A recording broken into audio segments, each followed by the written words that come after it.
इथंच तेवढं दाखव.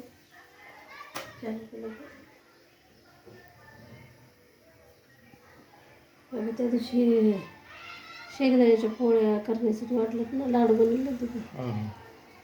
त्याची एक पोळी बनवायची आता. सुंदर बनले पण नाही.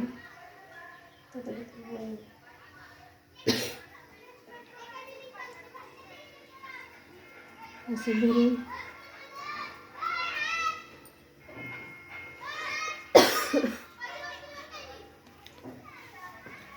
पिठात असं लेपटायचं.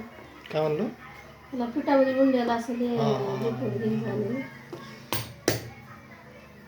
म्हणजे का तसं जाते.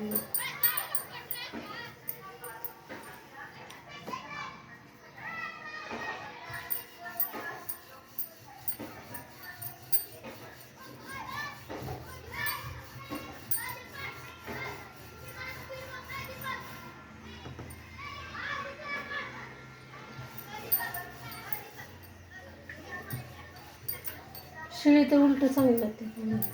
शिळी तर चांगली लागते. हां खरंच. अगं मी अल्पताईच्या तर्फी 2-3 दिवस खायचं.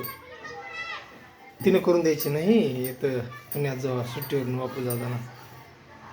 अल्पताई बनत होते का आमचे म्हणजे आई माझी आई बी बनवत होती, बट लातरून कमी जायचं ना, इकडं नाही यायचं की. अल्पताईनं 1-2 लग्नाच्या आधी होय. लग्नाच्या अगोदर मग नंतर बी लग्नाच्या 1-2 वेळेस आपण गेलो इथून पुण्यातून याला असताना. पण घरून गेलो चपात्या देत होत्या. चपात्या आणि शेंगदाण्याची चटणी. अल्पताईच्या चपात्या. तिची तर ही लई दिवस राहायची. अल्पताई कुंदीच्या भाकरी नाही तर इकडं पण पुरीकडे जास्त.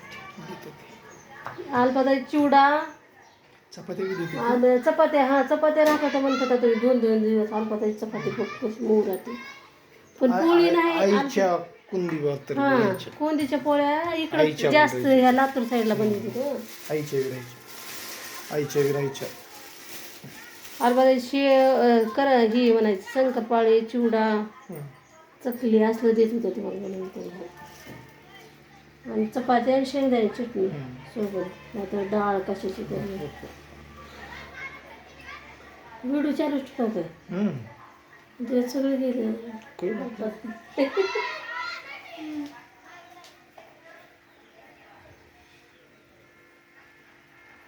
काय चुकीचं बोललं असं लवली लवली कोंदीच्या भाकरी किती. दोस्तो तुम्हाला आवडल्या तर लाईक करा आणि बनवा. चांगल्या वाटल्या तर सांगा कसे बनल्या, आणि ही जर चांगल्या वाटल्या तरी कमेंट करून सांगा.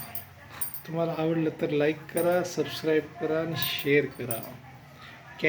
Magic of kanchanpoli. Okay bye दोस्तों.